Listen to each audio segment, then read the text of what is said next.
皆さんこんにちは。年一トラベラーアイアンウッドでございます。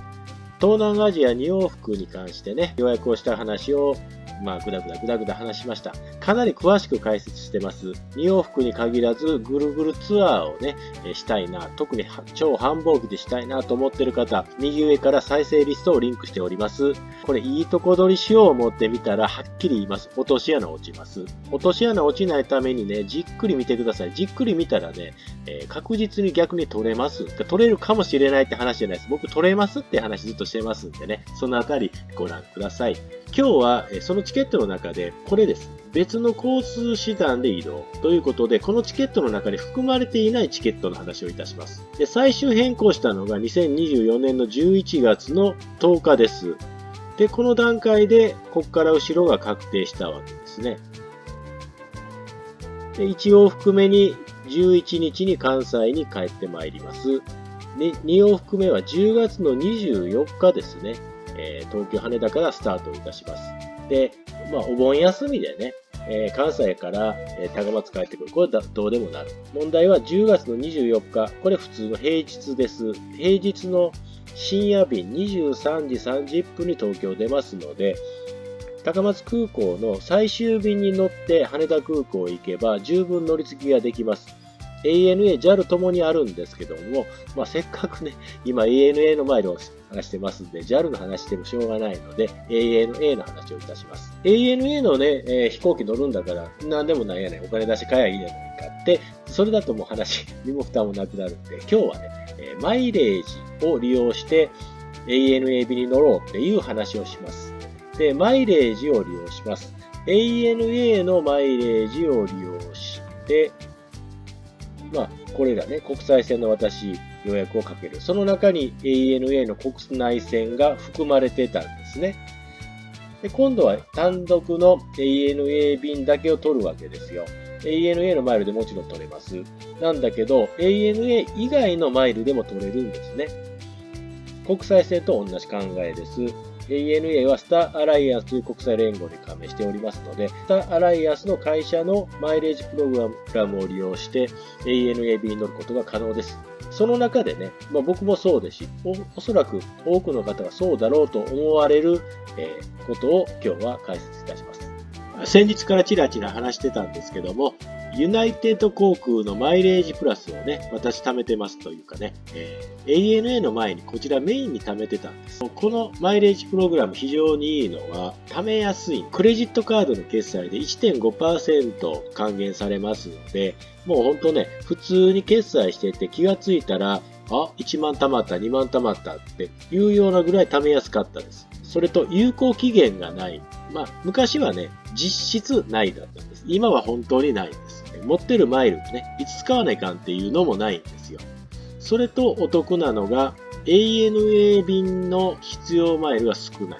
で、どんなの私過去に乗ったのかっていうと、2013年の8月に家族5人で高松から那覇経由石垣まで。で、石垣から船に乗って西表島まで行ってます。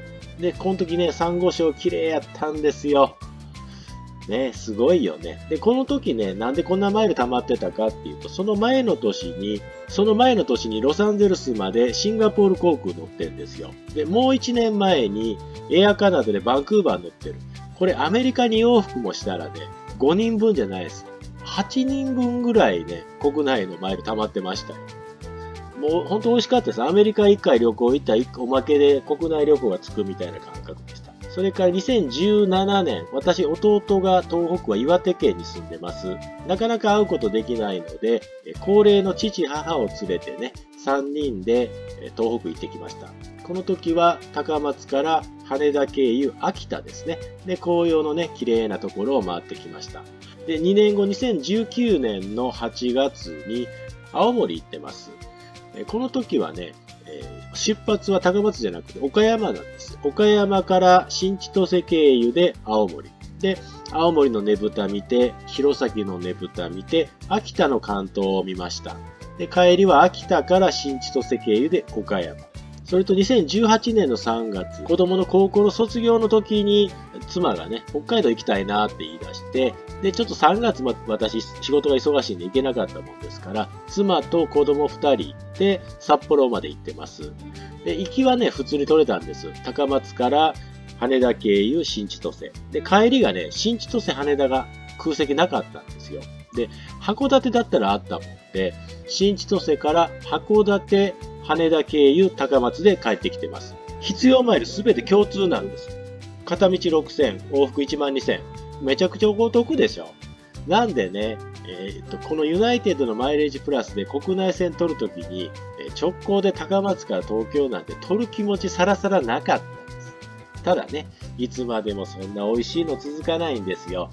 必要マイルが距離によって変わったり、それから経由便がダメになったり、だんだんやっぱりね、窮屈なマイレージプログラムにはなっていきましたけども、それでもね、なんやかんやで6000で国内でしょう。乗る便によったら美味しい便はありましたよ。で、これが2024年のね、確か2月だったと思うんですけども、大きな解約があって、私を含めて多分もう今、マイレージプラスね、貯めてる人みんな辞めたんじゃないかなっていうようなことが起こりました。で、一番貯めやすかったクレジットが解約まずされました。それと、国内の必要マイルは引き上げられたんです。引き上げられたというかね、なんというかね、毎日、上がった下がった、上がった下がった、わけのわからんことされたんですよ。で、こういったことをね、速報で上げていただいている有名な YouTuber さんがいらっしゃって、もうね、あの時多分3回ぐらいね、上がった、下がった、上がった、下がったってね、いうことをやってました。で、結局ね、高松東京に関しては、6000がね、5000になったんです。何解約じゃないやん。ね。そうなんです。結果往来なんですよ。高松東京に関してはね。結果往来1000マイル引き下げされて、それがずっと続いてたんです。ですから私が予約をせないかん2024年の11月の段階で5000マイルで高松から東京まで行けるつもりだったんです。ところがやね、前々日ですよ。僕は予約をする前々日というのが、ユナイテッドは355日前予約できないんです。ここ330日前なんです。15日待っとかないかんです。その15日の間にやられたんです。もう私、次の日だったと思うんですよ。予約するんだっていうタイミングで、バーンって引き上げられました。で、5000がね、7000になったんですよ。で、7000かやられたーってね、その時頭カーって血登って、マイレージプラスはやめたーってね。で、ANA の方を見ます。で、普段見てない方ですね。国内の方の予約。で、高松から羽田。2005年10月24日。これで検索しますね。はい、出てきました。で、ここを見てください。価格がね、こんだけあるんです。で、一番左は席が違うんで、ここのフレックスからこっちなんですけども、このスーパーバリューが早く取ったら一番お得なやつなんですけども、なんと最終便だけ高いんですよ。他のだと13,000円前後なんです。最終便だけ19,470円。嘘やん。嘘やん。こんな時期取るかってね。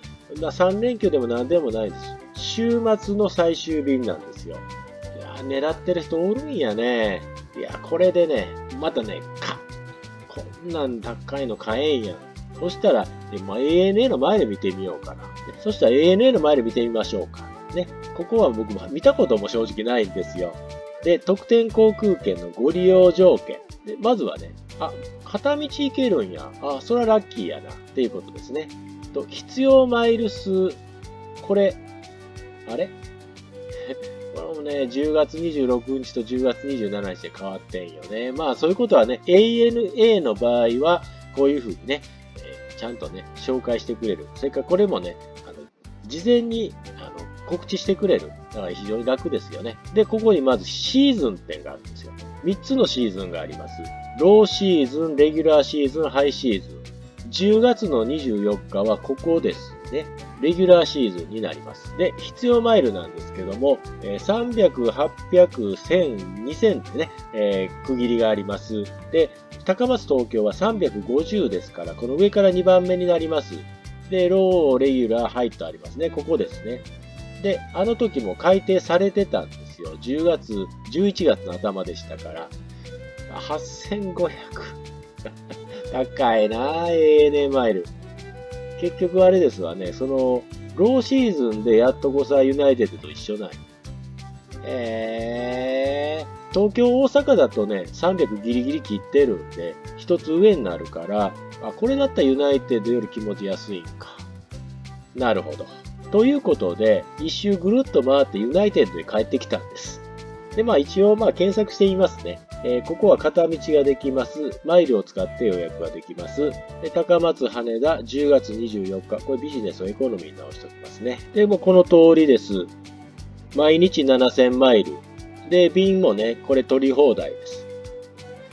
朝7時から夜の7時40分まで。もうどの便でも取れます。で、僕が取ろうと思ってる便がこれですね。19時40分の高松発。これだと5時まで会社入れるんですよ。で、実際取った方を見ますね。これがユナイテッドのマイページになります。東京への旅行で予約番号。予約番号実は2つあるんです。ここね、大事なんですよ。上側がユナイテッドの予約番号。下がね、ANA の予約番号。何かね、ANA 問い合わせするときはこの下になるんです。で、ここにね、いろいろあって、座席の指定ってありますよね。この座席の指定をクリックすると、この通りなんです。で、僕もここ予約してるんですよ。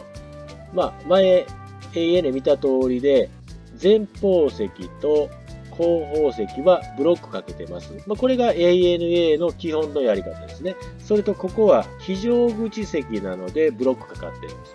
これ13がブロックかかっている意味がちょっとわかんないんですけど、14、15は非常口席ですよね。ここは基本的にどの会社もブロックかけてます。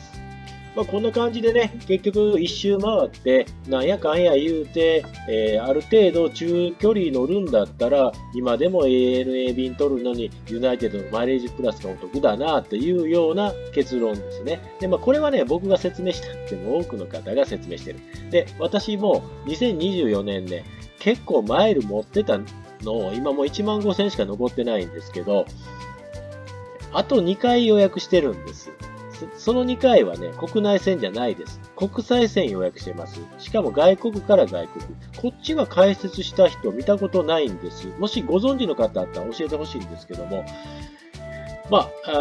せっかくですからユナイテッドのマイレージプラスもうちょっとだけ深掘りをしていこうと思ってますので、来週の金曜日また新ネタあげます。ぜひチャンネル登録していただき、ご視聴のほどよろしくお願いいたします。